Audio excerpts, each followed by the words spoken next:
नमस्ते दोस्तों, देवभूमि उत्तराखंड के बद्रीनाथ धाम में आपका स्वागत है। साथियों, इस वीडियो में हम बद्रीनाथ धाम और माना गांव के संपूर्ण दर्शन कराने वाले हैं। इस दौरान बद्रीनाथ धाम और माना गांव के कुल 8 प्रमुख स्थानों के दर्शन कराने वाले हैं। सबसे पहले बद्रीनाथ धाम में स्थित भगवान बद्रीनारायण मंदिर के आप दर्शन करें। बद्रीनारायण मंदिर अलकनंदा नदी के तट पर खूबसूरत चारों तरफ से बर्फीली पहाड़ियों की गोदी में स्थित भगवान बद्रीनारायण का सबसे बड़ा और सबसे प्रसिद्ध धाम है दोस्तों। तो सबसे पहला जो दर्शन हम आपको कराएंगे वो है स्वयं भगवान बद्रीनारायण मंदिर और बद्रीनारायण मंदिर के पास में स्थित तप्त कुंड के। इसे गर्म कुंड भी कहते हैं दोस्तों। इस गर्म कुंड में कुदरती तौर पर पर्वत से गर्म जल निकलता रहता है और इस कुंड में इकट्ठा होता रहता है। जो भी श्रद्धालु भक्त बद्रीनाथ धाम में आते हैं दर्शन करने के लिए, वो सबसे पहले इस गर्म कुंड में स्नान करते हैं। इसके बाद भगवान बद्रीनारायण मंदिर में जाकर के भगवान बद्रीनारायण के भगवान विष्णु के दर्शन करते हैं दोस्तों यह गर्म कुंड अपने आप में भगवान का चमत्कार है। बद्रीनाथ धाम एक ऐसा स्थान जो कि साल के 6 महीने बर्फ से ढका रहता है, टेम्परेचर माइनस में रहता है। ऐसे ठंडे स्थान पर गर्म जल का कुदरती स्रोत होना अपने आप में भगवान का चमत्कार है। भगवान बद्रीनारायण ने स्वयं अपने भक्तों के लिए इस गर्म जल का प्रबंध किया हुआ है। ये गर्म जल साल के 12 महीने निकलता रहता है पर्वत से और कुंड में स्टोर होता रहता है। इसमें श्रद्धालु भक्त स्नान करते हैं। अब चलिए हम आपको बद्रीनारायण मंदिर प्रांगण में लेकर के चलते हैं, भगवान बद्रीनारायण के दर्शन कराते हैं। दोस्तों, कहते हैं तप्त कुंड में स्नान करने के बाद भगवान बद्रीनारायण के दर्शन करने से जो है शरीर या फिर कह सकते हैं आत्मा पाप मुक्त होती है और जीवन मरण के चक्र से मुक्त होकर के आत्मा को मोक्ष की प्राप्ति होती है। तो ये धार्मिक लाभ हैं दोस्तों भगवान बद्रीनाथ धाम में दर्शन करने के। अभी हम बद्रीनाथ धाम मंदिर के बिल्कुल प्रांगण में हैं, आपको दर्शन करा रहे हैं। कुल 8 प्रमुख स्थानों के हम इस वीडियो में आपको दर्शन कराएंगे। ये सभी 8 प्रमुख स्थान बद्रीनाथ धाम के आसपास में ही स्थित हैं। तो जब भी आप बद्रीनाथ धाम आएँ तो इन 8 स्थानों पर दर्शन जरूर करें दोस्तों। वैसे ज़्यादातर जो श्रद्धालु यात्री हैं वो सिर्फ बद्रीनाथ धाम मंदिर में आते हैं, दर्शन करते हैं, इसके बाद वापस चले जाते हैं। इसके अलावा दोस्तों कुल 8 प्रमुख स्थान हैं बद्रीनाथ धाम के आसपास, जहां पर मैं समझता हूं दर्शन जरूर करना चाहिए। ये संपूर्ण बद्रीनाथ धाम का आप दृश्य देख पा रहे हैं, बिल्कुल स्वर्ग जैसी सुंदरता है दोस्तों। चारों तरफ खूबसूरत बर्फीली पहाड़ियां हैं और माँ अलकनंदा नदी का सुंदर प्रवाह है नीचे की तरफ आप देखें। दोस्तों, ये जो बद्रीनाथ धाम है चारों तीर्थ धामों में सबसे बड़ा और सबसे सुंदर धाम है। वैसे तो पूरा उत्तराखंड स्वर्ग है, लेकिन जहाँ पर 4 तीर्थ धाम स्थित हैं, जिन जिन स्थानों पर, ये स्वर्ग से भी ज्यादा सुंदर स्थान है दोस्तों। और उन सभी में बद्रीनाथ धाम तो अद्भुत ही सुंदर है। दूसरा स्थान है दोस्तों बद्रीनाथ धाम मंदिर से लगभग 300 मीटर की दूरी पर स्थित ऋषि गंगा वाटरफॉल। ये सामने आप देखें, इसे ऋषि गंगा झरना भी कह सकते हैं, ऋषि गंगा नदी भी कहते हैं दोस्तों, जो कि आगे जाकर के अलकनंदा नदी में संगम हो जाता है दोस्तों। यहाँ पर भी आप कुछ समय व्यतीत कर सकते हैं, बहुत सुकून मिलेगा। अगला जो स्थान है वो है दोस्तों गुप्त गंगा गुफा, और उसके भी 500 मीटर आगे है चरण पादुका नामक स्थान। तो हमने 2 स्थानों के दर्शन करा दिए हैं, पहला भगवान बद्रीनाथ मंदिर और तप्त कुंड, दूसरा ऋषि गंगा वाटरफॉल या फिर ऋषि गंगा नदी के। और अब हम चल रहे हैं बद्रीनाथ मंदिर के पीछे ऊपर पर्वत पर, जहाँ पर गुप्त गंगा गुफा नामक स्थान है और भगवान बद्रीनाथ, भगवान केदारनाथ और माँ लक्ष्मी के चरण चिन्ह के निशान हैं। तो ये 2 स्थानों के अब हम आपको दर्शन कराएंगे। तो अभी हम जो है 2 किलोमीटर पैदल चलने के बाद पहुंच चुके हैं गुप्त गंगा गुफा नामक स्थान पर। ये देखें, पर्वत में एक बहुत ही गहरी सी गुफा कुदरती तौर पर मौजूद है, जिसके अंदर माँ गंगा और भगवान भोलेनाथ एक साथ विराजमान है। तो इस गुफा के अंदर जो दर्शन होते हैं वो अपने आप में दिव्य दर्शन है दोस्तों, क्योंकि इस गुफा के अंदर जो दर्शन है ना वो कुदरती दर्शन है, इसे इंसान ने नहीं बनाया है किसी, ये बिल्कुल भगवान के द्वारा प्रकट किया गया। इसके अंदर माँ गंगा और एक दिव्य शिवलिंग के दर्शन होते हैं दोस्तों। ये काफ़ी बड़ी सी गुफा है। इस गुफा के अंदर आप बैठ करके ध्यान भी लगा सकते हैं दोस्तों।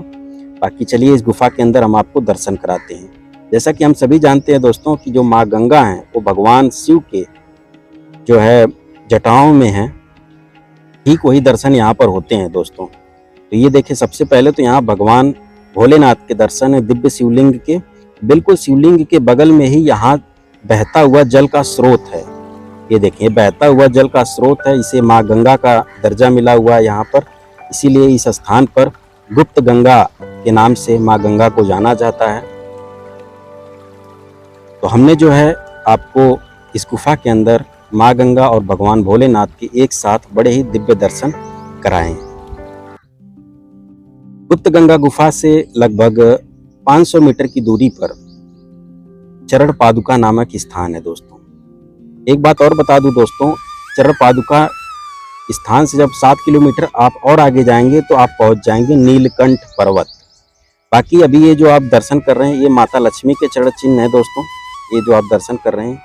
और बिल्कुल अपोजिट साइड में एक बड़ी सी शिला पे ये जो आप दर्शन कर रहे हैं, ये जो बड़ा वाला पद चिन्ह है, ये भगवान भोलेनाथ केदारनाथ जी के चरण चिन्ह है दोस्तों ये।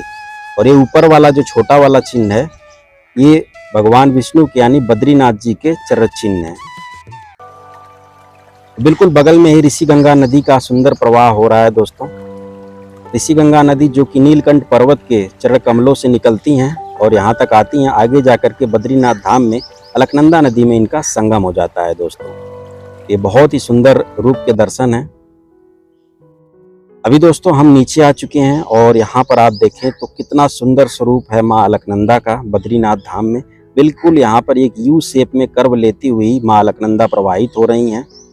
और यहाँ से आगे 3 किलोमीटर आगे माड़ा गांव है। अब हम माना गांव चलने वाले हैं, वहाँ के जितने भी दर्शनीय स्थल हैं उनके दर्शन कराएंगे। तो बद्रीनाथ धाम में हमने 4 स्थानों के दर्शन करा दिए। वो जो सामने रास्ता देख रहे हैं दोस्तों, वो रास्ता सीधे माना गांव चला जाता है। तो अब चलिए अब हम माना गांव चलते हैं, वहाँ के स्थानों के दर्शन कराते हैं। माना गांव में भी कुल 4 प्रमुख दर्शनीय स्थल हैं जिनके मैं दर्शन कराने वाला हूँ। पहला है गणेश गुफा, दूसरा है वेद व्यास जी की गुफा, तीसरा है सरस्वती नदी और भीम पुल, और चौथे नंबर पे आता है स्वर्ग के रास्ते पर स्थित वसुधारा झरना। तो ये 4 स्थानों के हम माना गांव में आपको दर्शन कराएंगे। तो जब आप बद्रीनाथ धाम मंदिर आएँ तो माना गांव जरूर आएँ। मात्र 3 किलोमीटर की दूरी पर स्थित है माना गांव। माना गांव भारत का प्रथम गांव है दोस्तों, भारत का सबसे पहला गांव है जो कि सरस्वती नदी और अलकनंदा नदी के तट पर, संगम के तट पर स्थित है दोस्तों। तो फाइनली हम पहुंच चुके हैं माना गांव। छोटा सा सुंदर सा गांव है दोस्तों। इसका धार्मिक और पौराणिक महत्व तो काफ़ी ज़्यादा है। तो प्राकृतिक रूप से ये खूबसूरत पर्यटक स्थल तो है ही, इसके साथ साथ धार्मिक और आध्यात्मिक, साथ ही साथ पौराणिक महत्व के आधार पर बात करें तो ये काफ़ी ज़्यादा महत्वपूर्ण गांव है माना गांव। तो सबसे पहले हम यहाँ आपको जो दर्शन कराएंगे वो है गणेश गुफा। यहाँ पे पौराणिक गुफा के रूप में गणेश गुफा और वेद व्यास जी की गुफा मौजूद है। तो सबसे पहले हम आपको गणेश गुफा के दर्शन कराते हैं। इस गुफा के अंदर बैठ करके गणेश जी ने महाभारत पुराण को लिखा था। और इसी गुफा के कुछ 200-300 मीटर ऊपर वेद व्यास जी की गुफा है। उस गुफा में बैठ करके महर्षि वेद व्यास जी महाभारत पुराण को बोल रहे थे, आलेख बोल रहे थे। और इस गुफा में बैठ करके जो गणेश जी थे वो दोनों हाथों से लिख रहे थे, क्योंकि गणेश जी लिखने में बहुत माहिर थे। तो गणेश गुफा के दर्शन कराने के बाद अब हम ऊपर चलते हैं, आपको वेद व्यास जी की गुफा के दर्शन कराते हैं। तो यहाँ ऊपर जो है ये श्री वेद व्यास जी की गुफा है। तो अभी हम गुफा के अंदर प्रवेश कर चुके हैं। यही वो गुफा है जिसके अंदर महर्षि वेद व्यास जी ने बैठ करके महापुराण महाभारत की रचना की थी, वेदों का संकलन किया था, अन्य पुराणों की रचना की थी। यहाँ गुफा में बैठ करके वेद व्यास जी बोल रहे थे, नीचे गुफा में बैठ करके गणेश जी लिखने का काम कर रहे थे। यही वो स्थान है जहाँ पर वेद व्यास जी बैठ करके महाभारत पुराण और वेदों का संकलन किया था, महाभारत पुराण की रचना की थी। ये काफ़ी बड़ी गुफा है दोस्तों। अब हम नीचे चलते हैं, आपको सरस्वती नदी के दर्शन कराते हैं। दोस्तों जो सरस्वती नदी है वो सिर्फ उनका जो दृश्य है वो यहीं माना गांव में ही दिखाई देता है। यहाँ से 200 मीटर आगे जाने के बाद इनका संगम हो जाता है अलकनंदा नदी में और सरस्वती नदी विलुप्त हो जाती है। क्यों विलुप्त होती है, इसके पीछे की एक पौराणिक कथा है। सबसे पहले तो आप दर्शन करें, ये देखें सरस्वती नदी के दर्शन है, ये दिव्य अलौकिक सरस्वती नदी के अभी आप दर्शन कर पा रहे हैं दोस्तों।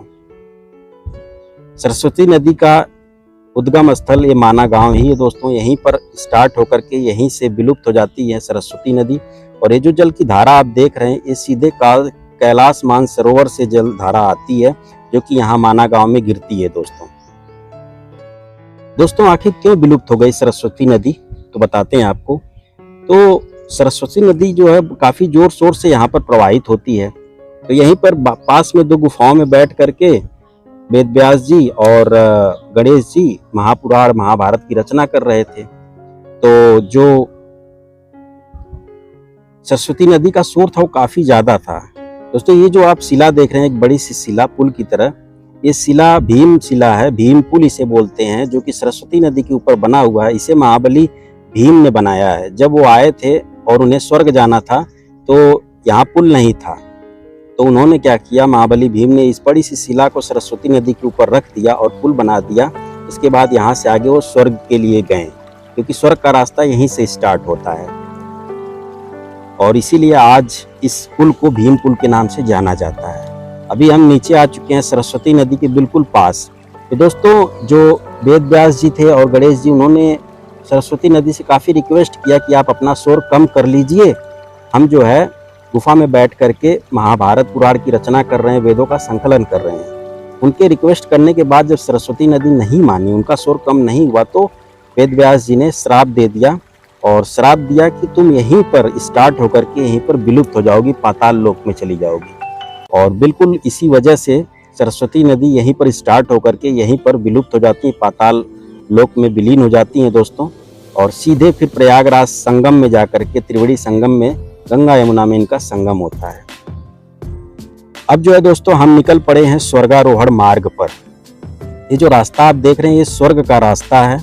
इसी रास्ते से होते हुए पांडव स्वर्ग गए थे और इसी रास्ते पर वसुधारा झरना मौजूद है, जो कि माना गांव से 5 किलोमीटर की दूरी पर है। तो हम उसी झरने की तरफ जा रहे हैं दोस्तों। बताते हैं कि वो जो वसुधारा झरना वो सीधे स्वर्ग लोक से आता है। जी हाँ दोस्तों, और उस झरने के कई सारे चमत्कारी बातें प्रचलित हैं, जो मैं वीडियो में आगे बताऊंगा अभी आपको। तो 5 किलोमीटर का पैदल ट्रैक होता है माना गांव से, तब जाकर के आप पहुंचते हैं वसुधारा झरना, जो कि स्वर्ग के रास्ते पर मौजूद है। और इसी रास्ते से पांडव स्वर्ग गए थे दोस्तों। ये स्वर्ग जाने का रास्ता है और इस स्वर्ग के रास्ते का प्रारंभ माना गांव से होता है। तो जब भी आप बद्रीनाथ धाम आए, तो बद्रीनाथ धाम में से मात्र 3 किलोमीटर की दूरी पर माना गांव है। और माना गांव में दर्शन करने के बाद आप जो है 5 किलोमीटर पैदल चल करके इस वसुधारा झरना तक जरूर पहुंचे। ये सामने आप जो देख रहे हैं, ये है वसुधारा झरना, जो कि सीधे स्वर्गलोक से आता है दोस्तों। इस झरने के बारे में कहते हैं कि ये पापी व्यक्ति के ऊपर नहीं गिरता, इसका जल सिर्फ पुण्य आत्मा वाले व्यक्ति के ऊपर इसका जल गिरता है। जब कोई पापी व्यक्ति की इसके नीचे जाके खड़ा होता है ना, तो इसका जो जल है वो वापस रिटर्न चला जाता है। और कहते हैं कि इस झरने का जो जल है वो औषधि गुणों से युक्त है। इसको पीने के बाद शरीर के बहुत सारे रोग ठीक होते हैं दोस्तों। तो जब भी आप यहाँ आएँ तो इस झरने के जल को खूब पिएं, भर करके साथ में लेकर के जाएं, बोतल जरूर साथ में लेकर के आएं। ये वसुधारा झरना है जो सीधे स्वर्ग से आता है और यहाँ पर आने के बाद आपको बिल्कुल स्वर्ग जैसा आभास होगा, क्योंकि यहाँ पर खूबसूरत खूबसूरत पर्वत, खूबसूरत झरने और चारों तरफ के जो दृश्य हैं, चारों तरफ के जो पहाड़ हैं, बिल्कुल बर्फ की चादर ओढ़े हुए होते हैं और यहाँ का जो दृश्य है स्वर्ग रहता है। तो ये वास्तव में स्वर्ग है दोस्तों। जहाँ तक हम आए यहीं पर स्वर्ग के दर्शन हो गए। इसी वसुधारा झरना के पास में ही स्वर्ग के दर्शन हो गए दोस्तों। ये वसुधारा झरना के आप दिव्य दर्शन कर रहे हैं इस वक्त। और ये देखिए बिल्कुल काफ़ी बर्फ जमी हुई है, यहाँ हमेशा बर्फ रहती है दोस्तों, क्योंकि यह स्थान बेहद ठंडा है। साथ में बोतल लाएं, पानी को भर करके ले जाएं, खूब जी भर के पिए, क्योंकि ये जल नहीं अमृत है, स्वर्ग से आता है दोस्तों। और यहाँ पर आप 2 से 3 घंटे जरूर व्यतीत करें, क्योंकि ये स्वर्ग है। तो इस वीडियो को यहीं पे करते हैं समाप्त। जय हिंद, जय भारत।